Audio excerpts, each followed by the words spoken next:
Hey y'all, welcome to another episode of Making It Make Sense with your girl Nicole the News Lady. Before I jump into the episode, let me know in the comments, especially if you listen to episode 1 and episode 2, if you like the title.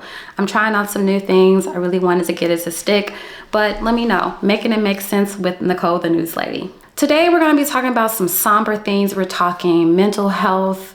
We're talking mental health intervention and crisis intervention, and we are also talking justice. So last week on Wednesday, October 29th, Sean Grayson, who is a former Sangamon County deputy officer that's located in Springfield, Illinois, in Southern Illinois, was found guilty of killing Sonya Massey. Now, this tragedy goes back to July 6, 2024, when Massey made a 911 call, and within an hour, she was shot dead in her home in her kitchen. Over the 2 days before, July 4th and July 5th, both Massey and her mother made 911 calls. Massey's call was about an intruder that might have been outside her home and she heard noises, but her mother made a call emphasizing that she was having a mental health episode and that she was not a danger to herself and others. And that is where the failure happened. Unfortunately, that information was not relayed to the deputy officers, that one, she had called before, but two, this woman was experiencing a mental health crisis.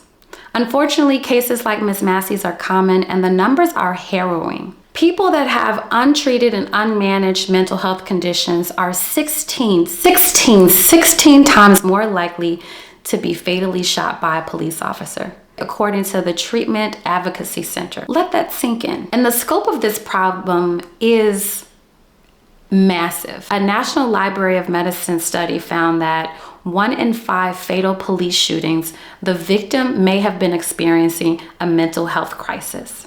And in this case, Sonya Massey was one of them. Now, over 100 US cities have gotten smart about addressing this gap between mental health crisis and ensuring that there is commiserate and well-trained response. Some offer mobile units where you call a number and people come just like an ambulance or a police officer would.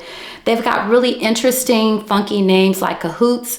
Cahoots once served Eugene, Oregon, but that program is no longer in service. And then you have a compassionate response that's across multiple departments like the CARE, Crisis Assistance Response and Engagement Program, that services a handful of police districts in the city of Chicago. To simplify how these programs work, people can either, depending on how it works in a specific jurisdiction, people can call 911 and they can request a CARE or a special response team, or the dispatcher can make an assessment and send out those professionals. As a step in the right direction, Sangamon County, where Miss Sonya Massey was murdered, has made some steps to ensure and prevent this tragedy from happening again. They've developed the Massey Commission, which is a body of community members as well as expert professionals, to develop and design recommendations to reform policing in the communities and also ensure that communities that have some distrust with the police have the supports that they need to thrive. One of their priorities is mental health supports. They've created the 708 board, which will explore things like facilities and ensuring that people that have mental health crises and conditions get the services that they need, which might even include therapy, medications. Now, the question follows whether Sonya Massey would still be alive had she had supports like this in her community.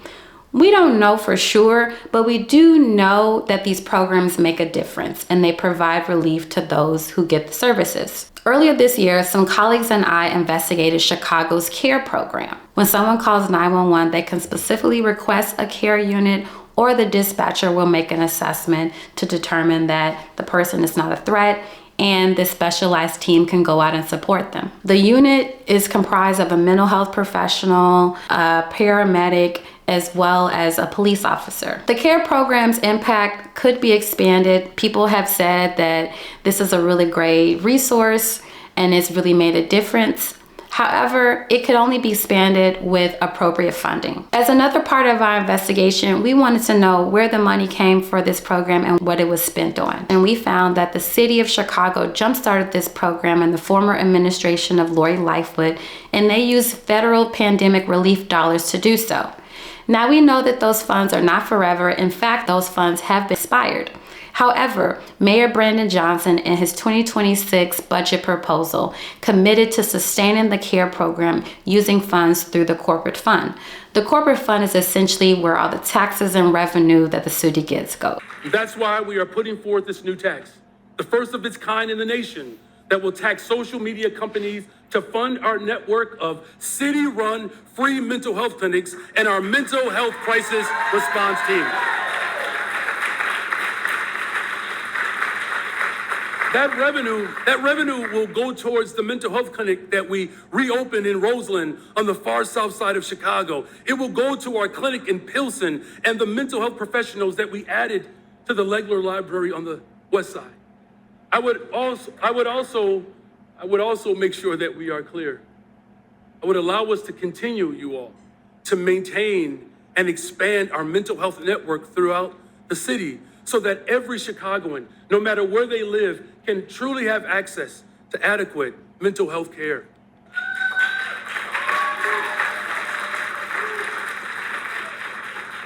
You see, mental health is an issue where it costs us more not to invest.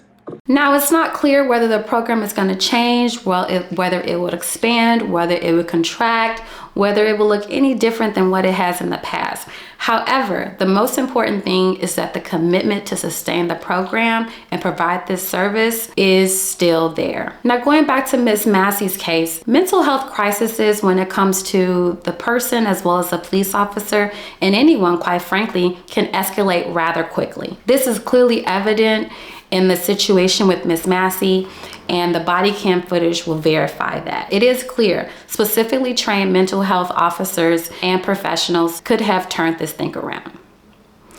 As part of my reporting, I spoke with a former therapist that worked with the Chicago CARE program, and he shared a powerful story in which he was essentially called for backup when police were not having any success with a woman who had barricaded herself in her home. Yeah, so like, for example, I had a call once where this woman was barricaded in her home and she was having psychosis. She was thinking that like the FBI is after her and all this other stuff. And, the cops had already been there for like 30 minutes or something like 40 minutes there.